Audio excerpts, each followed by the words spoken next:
C'est donc que la voiture roulait quand même à une certaine vitesse et elle a freiné très rapidement. Et lorsqu'elle se retourne pour regarder quelle voiture a fait ce bruit, elle remarque que c'est la caravane blanche.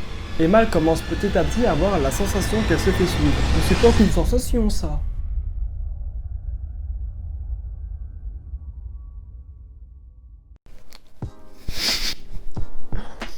Trop bon ce truc. Oh merde, on l'a fait tomber. Allez ça y est, le mec il a bientôt 2000 abonnés, il commence déjà à bouffer en vidéo. C'est ça grosse de faire des vidéos hein. J'en fais encore un. Les amis, je sais pas pourquoi, mais aujourd'hui je suis super content de vous voir. Comment allez-vous? L'histoire dont on va parler aujourd'hui, c'est une histoire qui est franchement cool. Et genre, le truc qui est vraiment bien, c'est que durant l'histoire, il n'y a pas de « Oh, peut-être qu'elle voulait le faire... Ça marche pas comme ça. Dans cette histoire, depuis le début, on sait tout de suite qu'il va se passer une grosse merde. Et en fait... Vous savez quoi? Je vais vous la raconter. Et vous verrez. Nous commençons donc le thread d'horreur avec une fille qui s'appelle Emma. Emma nous dit qu'au moment où elle écrit le thread d'horreur, ça fait déjà des années que ça s'est passé, mais qu'elle n'en a jamais parlé ni à ses parents, ni à la police. Elle nous dit qu'elle était en 6e année lorsque l'incident s'est produit, et pour les Français, 6e année, c'est l'équivalent de la 5e. Vous me corrigerez si j'ai tort, de toute façon je ne lis pas vos commentaires. Après d'ailleurs, merci à tous ceux qui ont envoyé des commentaires, parce que je réponds vraiment aux commentaires, genre dès que je vois un commentaire, j'y réponds tout de suite. Et c'est super, il y a toujours plein d'interactions, vous êtes super sympa. Instagram aussi, c'est vraiment de pire en pire avec moi. Au début je commençais les threads d'horreur, après ça j'attendais la fin pour vous parler. Là c'est genre 5 secondes après la vidéo a commencé. Allez Instagram, je vous prends comme ça. Faut vraiment que j'arrête de bouffer du sucre en fait, c'est à cause de ça. Beaucoup trop d'énergie pour un thread d'horreur. Bon, vous vous calmez un petit peu puis on reprend.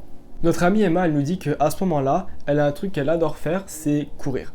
Elle nous dit que c'est une fille qui est très sportive et qu'elle court plus ou moins tous les jours. Malheureusement, elle est en été. Et en été, il fait vraiment très très chaud. Et comme il fait chaud, elle va souvent préférer courir durant la nuit. Je vais maintenant ouvrir une petite parenthèse pour vous parler un petit peu du quartier dans lequel elle vit.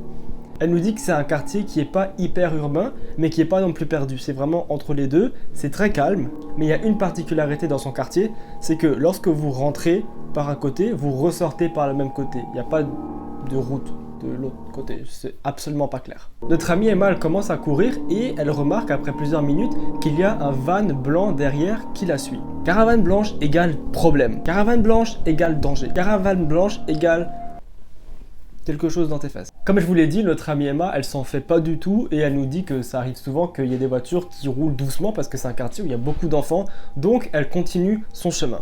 Petite précision et promis, c'est la dernière, je pense. Emma, elle adore courir avec de la musique, donc elle a des écouteurs et elle n'entend pas ce qui se passe à l'extérieur. Emma nous dit donc qu'elle court et plus précisément, elle court vers l'extérieur de la ville. Et rappelez-vous, c'est une ville où l'on peut rentrer seulement à sens unique. Donc, si elle part de ce côté, elle doit aussi revenir du même côté. Et elle entend un crissement de pneus. Elle nous dit que même avec la musique qu'elle avait dans les oreilles, elle a été capable de l'entendre. C'est donc que la voiture roulait quand même à une certaine vitesse et elle a freiné très rapidement. Et lorsqu'elle se retourne pour regarder quelle voiture a fait ce bruit, elle remarque que c'est la caravane blanche. Emma commence petit à petit à avoir la sensation qu'elle se fait suivre. Mais c'est pas qu'une sensation ça. Je retraite dans chaque vidéo. Emma, pour être sûre qu'elle ne se fait pas suivre, elle va décider d'accélérer un peu et de bifurquer vers une autre rue. Malheureusement, la caravane blanche va en faire de même. Emma, elle court, mais elle se sent vraiment stressée, elle commence à avoir des frissons. Elle va alors se retourner un petit peu plus longtemps, va jeter un coup d'œil à la voiture et remarquer qu'il y a 3 personnes à l'intérieur. De là où elle est et avec la réflexion du soleil, pour elle, ce ne sont que 3 ombres, mais elle devine que ce sont 3 hommes. Le van va alors accélérer et se mettre plus ou moins à la distance où court Emma. Emma va alors faire quelque chose de très intelligent et elle nous précise même dans le thread que c'est probablement ce qui lui a sauvé la vie. Emma, tout en courant et en faisant comme si elle avait rien remarqué, elle va discrètement prendre son iPod et elle va éteindre la musique. Elle fait ça tout en gardant ses écouteurs. C'est une petite technique qu'elle va utiliser afin de pouvoir entendre si les personnes disent quelque chose et peut-être avoir des informations sur le pourquoi est-ce qu'ils la suivent depuis avant. Et ce qu'elle va entendre ne va pas lui faire plaisir. Le van blanc ayant les fenêtres ouvertes, elle arrive à entendre qu'on va l'attraper lorsqu'on va faire demi-tour. À ce moment-là, tu tailles, tu sprints comme ça. Et est-ce que c'est ce qu'elle va faire ? Bien sûr que non. Emma, elle va faire comme si elle avait rien entendu. Mais vous allez me demander dans les commentaires, parce que je sais que vous allez me demander, pourquoi est-ce qu'ils disent on va l'attraper quand on va faire demi-tour? Pourquoi est-ce qu'ils peuvent pas juste l'attraper maintenant, hein? Et ben c'est parce que la rue sur laquelle Emma s'est engagée est un cul-de-sac. Et je sais pas si cul, c'est un mauvais mot à dire et que je vais me faire défoncer par le bot YouTube. Bref, Emma, elle est dans cette rue, cette impasse. Et elle décide donc de faire demi-tour parce qu'elle sait très bien que le van va devoir aller jusqu'au fond de l'impasse et faire demi-tour pour revenir. Elle nous dit que dès qu'elle fait demi-tour, elle sprint sa vie. Et c'est bien normal. Ah, et putain. Elle nous dit donc qu'elle sprint et qu'elle arrive à se cacher plus ou moins. Elle va alors voir le van blanc s'approcher, s'arrêter et 3 hommes vont en sortir. Emma essaie alors d'écouter attentivement et ce qu'elle va entendre va la terroriser. L'un des 3 hommes va dire aux 2 autres: on n'arrivera pas à l'attraper comme ça. On sait donc que définitivement ces hommes étaient là pour la kidnapper. Ce qui est absolument terrifiant, sachant que c'était un quartier qui était vraiment tranquille de ce qu'elle nous dit. Emma elle se rend compte alors que si elle reste là où elle est, elle va vraiment se faire choper. Elle va faire quelque chose de terrifiant que je n'aurais jamais osé faire. Elle va courir dans le jardin des autres personnes. Bah oui, parce qu'en fait, comme c'est aux États-Unis, là-bas les jardins sont tous ouverts. Donc elle peut traverser d'un jardin à l'autre. C'est complètement illégal, mais bon, c'est pour sauver sa vie en même temps. Elle va donc tracer à travers tous les jardins et arriver dans sa maison, s'enfermer. Et elle ne va jamais parler de cette histoire à personne, c'est dingue. Mais genre, je comprends pas comment tu ne peux pas parler de cette histoire, c'est terrifiant, ils voulaient te kidnapper. Moi, je me rappelle qu'une fois, j'étais tout seul, et je sortais du magasin, et il y a 3 personnes qui m'ont dit: est-ce qu'on peut utiliser ton téléphone? Et en voyant leur tête sans vouloir faire d'amalgame, j'avais un petit peu remarqué qu'ils voulaient pas passer un appel à sa grand-mère. Donc là, je lui ai dit non, et ils ont pas voulu me laisser partir, et puis au final, je leur ai dit que ça allait mal se finir, et ça allait probablement revenir aux mains s'ils me laissaient pas partir, parce que moi, je voulais juste partir et manger ce que j'avais acheté en fait. Comme un gros porc consommateur, laissez-moi tranquille. Et au final, ils m'ont laissé partir, donc c'est même pas une histoire si ouf par rapport à celle que je viens de vous raconter.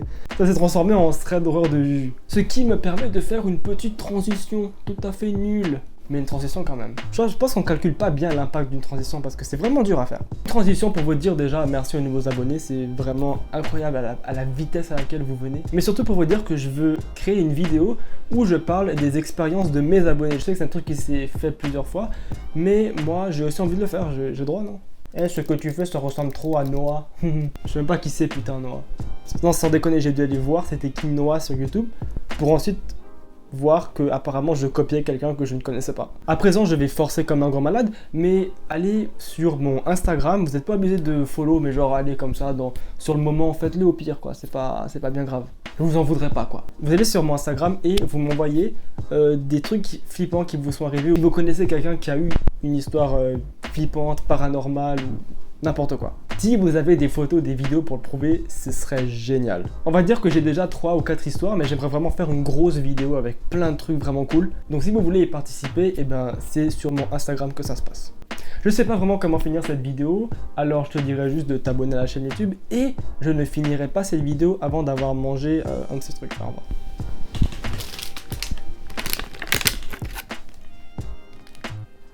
Aussi, il y a beaucoup de bruit autour de moi. Du coup, je suis obligé de parler super fort. Et ça, c'est un peu chiant. Alors, si tu t'abonnes, j'aurai plein d'argent et j'aurai un studio où je serai pas obligé de parler fort. Et il y aura aussi un meilleur éclairage et tout. Ça me fait tomber un peu. Ah, attention, c'est la fin. C'est la fin de la vidéo là.